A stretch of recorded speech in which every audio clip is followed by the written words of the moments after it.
Are we the only ones that wanted to start dancing during that, or what? It's like, I like this intro, if lead. Thank you.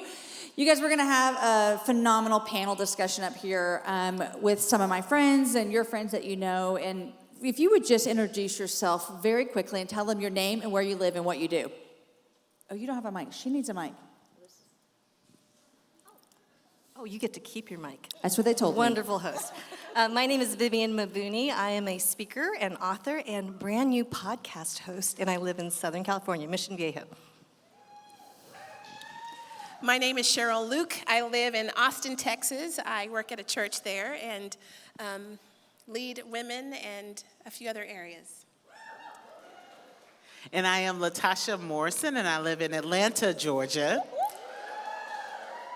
And I am the founder and president of Be the Bridge. Hey guys, so good to be here with y'all. I'm Jessica Honeger, founder and CEO of Noonday Collection, podcaster and author. Yes, okay, so there's one of the things that I know about everyone in this room, because you're all here because you're leaders. We know that you're a leader. You know you're a leader now for sure. You are a leader and you deserve to be here.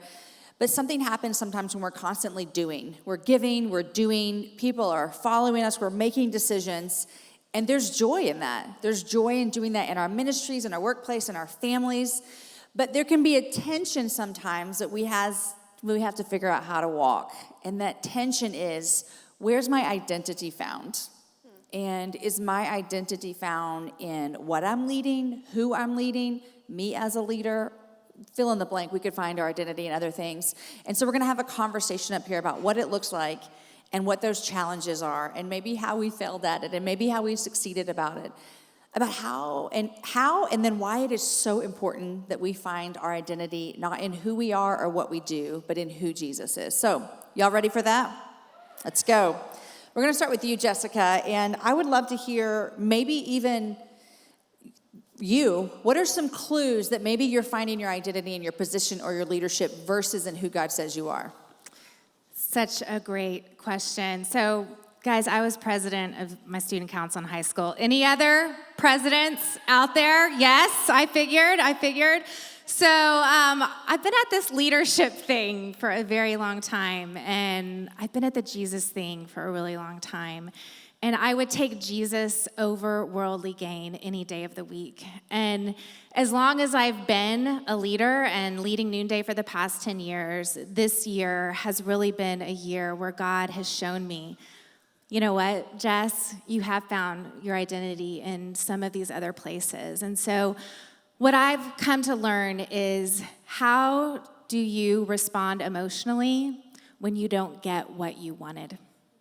When you put in all the efforts and you just don't get that outcome that you planned for. I think we can respond in two worldly ways. One way is just like, I quit, I'm out, like I didn't sign up for this, never mind, comfort was a lot easier.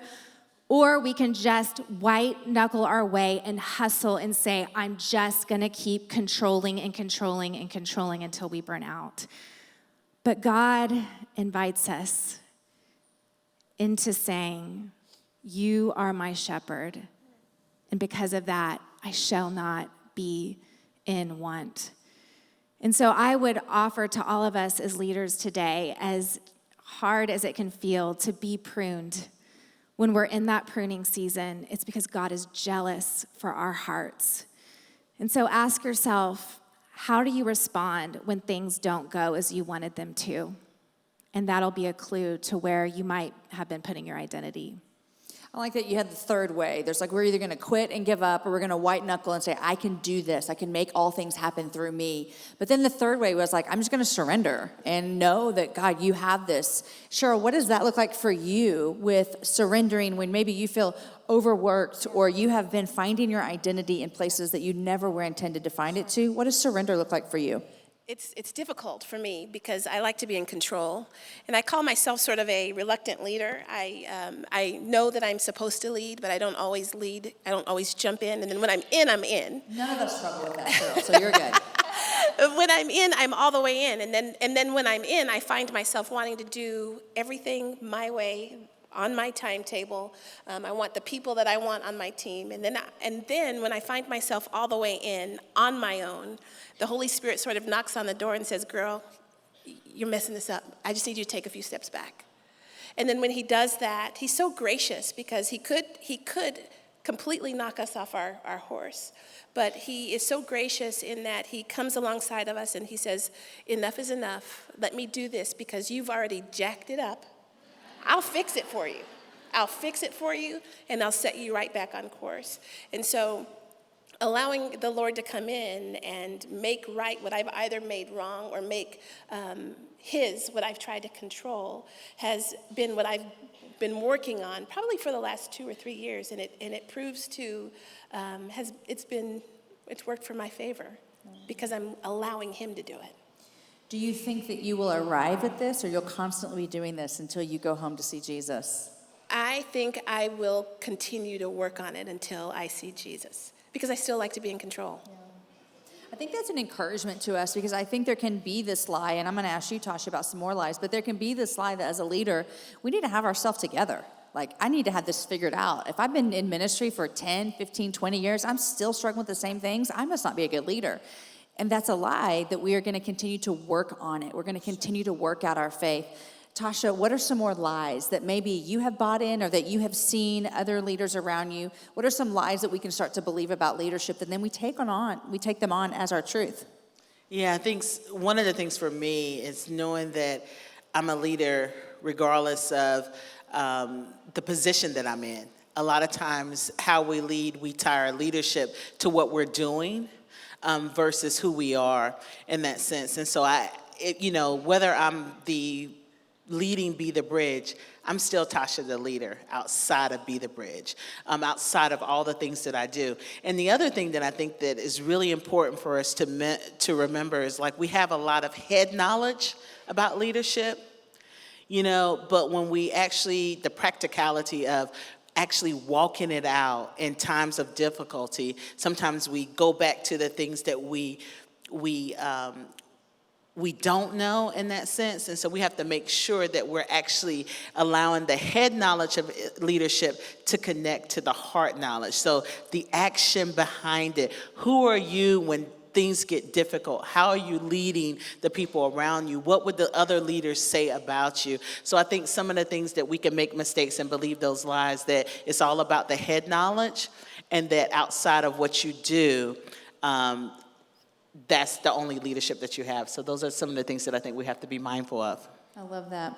Okay, Vivian, I know that you teach about leadership on the regular. What are some of the principles that you think are really important for us as leaders, that we're grounded in these truths and these principles that are going to help us be the leader that God's asked us to be?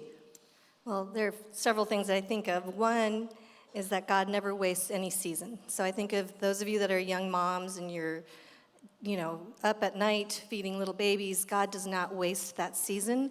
Leadership is about influence, not position. And so understand that what you are going through is God is using all of the difficulties and the seasons to form our character. Another principle is that as women, often we have to cut our own path. Sometimes our brothers in Christ have a lot more opportunities for training, formal and informal water cooler conversations. And those of us as women sometimes are not open, we don't have those opportunities open to us, so often we have to cut our own path. So as leaders, one of the principles is that we take responsibility for our development. So that may mean reading books, enrolling in online classes. It might mean putting out some money to get some formal training, but to cut your own path. And the most important thing in this whole leadership conversation, I think, is the most important thing is to keep the most important thing the most important thing, which really comes down to a very simple, my life verse is in 2 Corinthians 11:3. It talks about the simplicity and purity of devotion to Christ.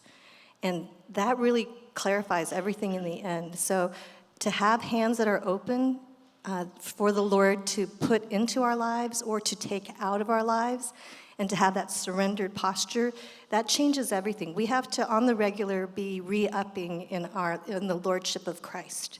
So I remember coming back from a missions trip in Japan, and the Lord kind of saying, would you be willing to move your family to Japan and sell the house in Southern California? And I was like, we already are surrendered to you. And he's like, would you be willing?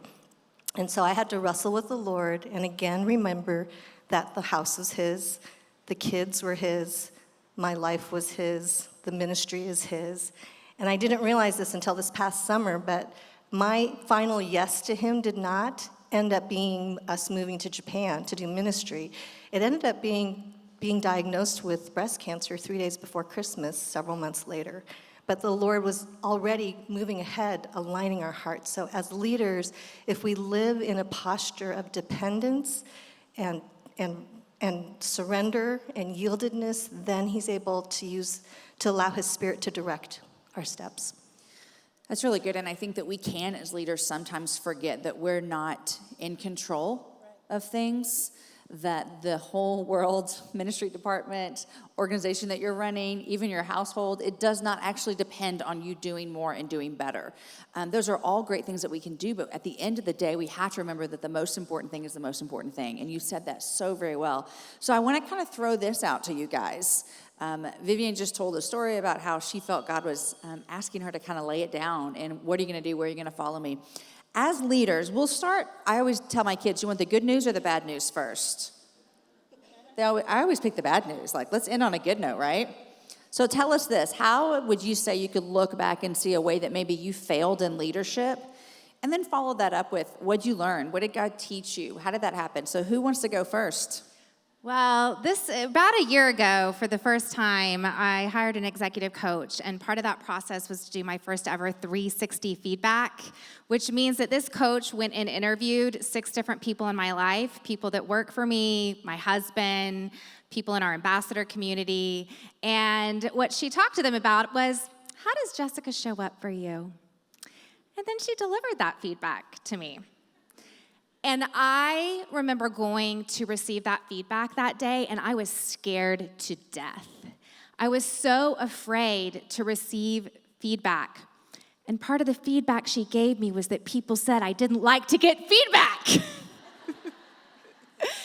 And as much as she shared with me, Jessica, people love your vision and your passion, and you can lift a room. I also heard feedback like you can be really defensive and you can be slow to listen, and sometimes people can walk out having felt diminished in a meeting with you. And I had to really take all of that to heart, and I remember feeling that afternoon like it was almost going to eat me alive. But that was part of my problem, is how could I open myself up to really understanding the impact that I have on others and really put myself in their shoes and really become a lot more humble in my leadership and in being to become more of a feedback person. And so that has really transformed me over the last year, where now I can finish a meeting or a conversation and I'll say like, hey, how did that show up for you? What story you're telling yourself after hearing that? What could I have done better there? And I think getting that real-time feedback, I used to just shy away from because I was so afraid that it would crush me or I couldn't handle it. And what I found that is actually what is transforming me into the leader God would want me to be. I love it. He takes what is hard and hard to hear and hard to listen to and says, I can move in you. What about you, Tasha, Cheryl? Any kind of start with the bad, end with the good? Yeah, I think one of the things for me is learning to trust people. I want people to trust me, but sometimes I don't reciprocate that same trust to other people. And that lack of trust is also about control. And then that control is also rooted in pride. And so knowing that I have to surrender that so that people feel trusted, people who work with you, they want to know that, you trust them. And so I'll give an assignment and then I'll do it. People don't like that because they don't like that. And so I have to be mindful to make sure that I'm trusting the people that work with me, but also empowering them. The same way that I want to be treated, I have to remember in my leadership to treat other people the same way that I want to be treated. I don't think I have a good one. I would say I took over an area of ministry several years ago, and instead of taking the time to see what the ministry looked like, I went in like a bulldozer and started assigning tasks, and I went in like a bulldozer, and it almost fell apart. And the beauty there is the team members that were on that team, they didn't leave. They came to me and they were like, girl, you need to slow your roll. You just need to slow your roll. And literally, they sat with me. We would meet as a large group, and then we'd break up into smaller groups. So we'd have our large group meeting, and then when we broke up into our small groups, they would meet with me for 30 minutes for about 3 months and just kind of give me the dynamics of the ministry and what what they did in the past. And then we talked about how we could improve on the ministry, and it ended up being a good thing. It could have been utterly disastrous, but it was beautiful. God worked it out. I'm thankful for those times that you guys have walked through that. I'd like to now ask each of you, what truths or what do you tell yourself to remind yourself that you are a leader because God's put you there? I'll give you an example. So that would be my struggle, is sometimes just like not believing that I can do what he's asked me to do. And that turns into this like backwards card of pride of, oh no, I can't do this. It's very gross to be around that, and finding that balance of, you know what, I can do this because God's put me here. I had a girlfriend tell me one time, I was about to get on a stage and speak, and she looked me in the eyes because I was so nervous. She said, Jamie, you have nothing to gain and nothing to lose. And what she meant by that was, it's not about you. Like, you're doing what God asked you to do, and let him do the rest. So I want to ask you guys as we close here, what's something that you stand on as a leader that reminds you where your identity is, and it helps you do your job, not for your own glory, but for his glory? I think owning my passion and my gifts, ironically, I've really just been stepping into that this last year. And I went to a Harvard executive leadership training this time last year. And one of the professors completely starstruck me. She was like 70, but bouncing around the room and just asking us questions. And she was so excited. And I went up to her starstruck one day and I just said, you're so passionate and enthusiastic. And that was the exact feedback that my executive coach had given me that other people said about me. But when my executive coach said that to me, I was like, big deal, great. So I'm passionate, enthusiastic, like, whoa, whoop-de-doo about leadership with that. Apparently I walk and make people feel diminished in meetings. And so it's when I was able to see that I was calling out in someone else what people see in me and realizing, gosh, that matters. Passion matters. Enthusiasm apparently is not just for cheerleaders. It matters as a CEO too. And so owning my gifts and stepping into that has been a path of becoming a better leader for me. That's great. That is so good. For me, Joe's talk was so fantastic. Imposter syndrome is very real. I deal with that on the regular. So I think of two things. One is the passage at the end when Jesus is hanging out with with Peter, walking on the beach, and Peter's asking, what about John? What's going to happen with him? And he's like, you don't worry about that. You follow me. And so, again, fixing my eyes on Jesus and seeking to follow him. The other equally important thing is to surround myself with other women leaders who love my no. In other words, they know me well enough to know my tendencies to want to please people, and when I say no, they celebrate that. People that know me well enough who can encourage me. So even just this morning, I sat down with a leader, and she looked me in the eyes and said, you belong here, and I needed to hear that. I think for me, it's about staying in awe of God. That keeps me surrendered, that keeps me grounded, that helps me not take anything or anyone for granted.